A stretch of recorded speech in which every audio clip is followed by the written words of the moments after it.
अब क्षेत्रीय दल तो जान रहे हैं, व्यक्ति आधारित होता है। एक दो व्यक्ति निर्णय लेते हैं और उनके निर्णय को सब लोग मानते हैं। शादी की शुभकामनाएं, लेकिन शादी और चुनाव लड़ना दोनों दो बातें हैं। केवल अशोक महतो जी है, उनकी अपराध और उनके छवि की बात करें, उनकी शादी को अपराध से क्यों? नमस्कार, मैं मनीष और आप देख रहे हैं मीडिया दर्शन। लोकसभा चुनाव का तारीखों का ऐलान हो गया।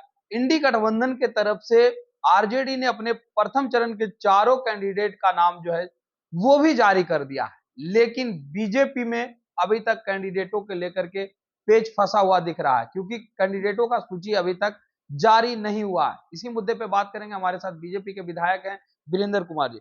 वीरेंद्र सर, क्या कहेंगे? जेडीयू जो आपके सहयोगी हैं, उन्होंने भी अपना कैंडिडेट का नाम अनाउंस कर दिया है। आरजेडी भी प्रथम चरण के चारों कैंडिडेट का नाम अनाउंस कर दिया है। बीजेपी आखिर इतनी देरी क्यों कर रही है? अब क्षेत्रीय दल तो जान रहे हैं, व्यक्ति आधारित होता है। एक दो व्यक्ति निर्णय लेते हैं और उनके निर्णय को सब लोग मानते हैं। रही हम लोग की बात भारतीय जनता पार्टी, तो भारतीय जनता पार्टी बड़ी पार्टी और लोकतंत्र में आम सहमति बनाने में समय लगता है। आम सहमति बनाने के लिए जो सहमति चाहिए, उसके लिए विलंब हो रहा है। समय आने के साथ हम लोग भी कैंडिडेट को जो है आप लोगों के बीच क्या लगता रखेंगे। है कि नरेंद्र मोदी जो है कुछ अलग करने के लिए जाने जाते हैं? नया कैंडिडेट उतारेंगे या पुराने कैंडिडेट पे ही भरोसा करेंगे? क्योंकि जानकारी ये प्राप्त हो रही है कि बक्सर से कैंडिडेट जो है उन्हें हटाया जा सकता है, जो अश्विनी चौबे हैं उनको। बताया ये जा रहा है कि मोतिहारी से जो कैंडिडेट थे, जो सांसद हैं राधा मोहन सिंह, उनकी भी पत्ता साफ इस बार है। सुशील सिंह की भी पत्ता साफ करने की बात की जा रही है। क्या लगता है आपको, नए कैंडिडेट पर दांव खेलेगी बीजेपी या पुराने कैंडिडेट पर ही विश्वास करेगी? नए पुराने का समायोजन होता है। अब एकाएक जो है, मान लीजिए पीढ़ी निर्माण की भी बात चलती रहती है, तो हम लोग में जो है पुराने कार्यकर्ताओं के साथ नए कार्यकर्ताओं को भी अवसर दिया जाता है, जो पुराने कार्यकर्ताओं के अनुभव से जो है वो अपने को परिपक्व बनाए और सीखने का काम करे।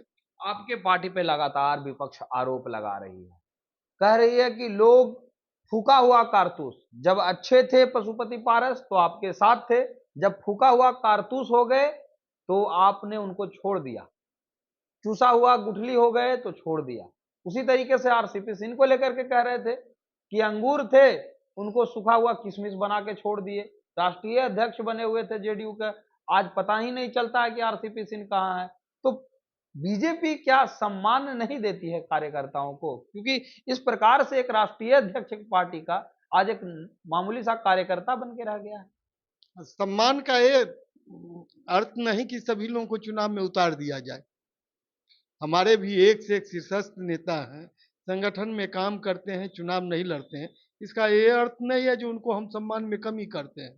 बहुत सारे योग्य से योग्य व्यक्ति भारतीय जनता पार्टी में आज के दिन में है, जो जीवन पर्यंत काम किए हैं और संगठन को अपना जो है जीवन का स्वर्णिम काल जो है संगठन के विस्तार में लगाए हैं, लेकिन कहीं चुनाव नहीं लड़ते हैं।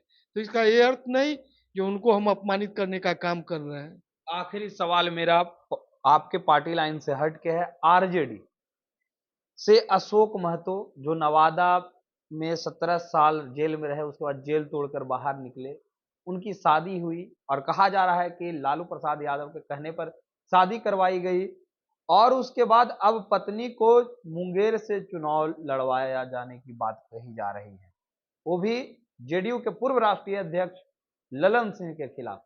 कैसे देखते हैं आप? क्या अपराधियों के भरोसे चल रही है अब लोकतंत्र? शादी की शुभकामनाएं, लेकिन शादी और चुनाव लड़ना दोनों दो बातें हैं।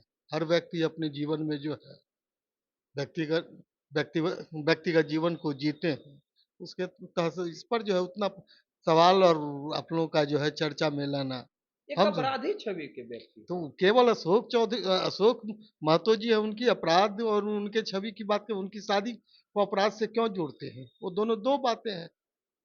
क्या अगर उनकी पत्नी सांसद बनती है तो कहीं ना कहीं वर्चस्व तो रहेगा अशोक महतो का ही, इसलिए बात चर्चाएं चल रही है ज्यादा। ऐसा नहीं है। 33% आरक्षण भारतीय जनता पार्टी के नेतृत्व में जो है महिलाओं को दिया गया है, शक्ति मातृ वंदना योजना के तहत।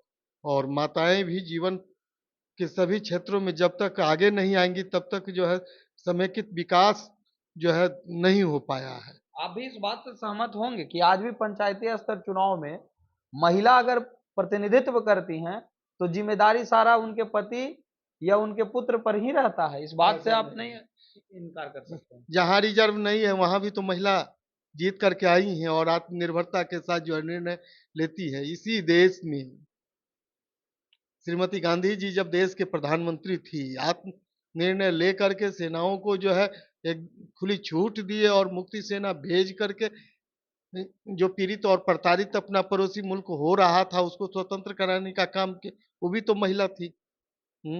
एक से एक महिला, प्रतिभा पाटिल, आज के दिन में महामहिम श्रीमती द्रौपदी मुर्मू, सब लोग जो है संवैधानिक शीर्षस्थ पद पर हैं और आत्म निर्णय लेते हैं। कहीं किन्हीं का कोई दबाव नहीं है।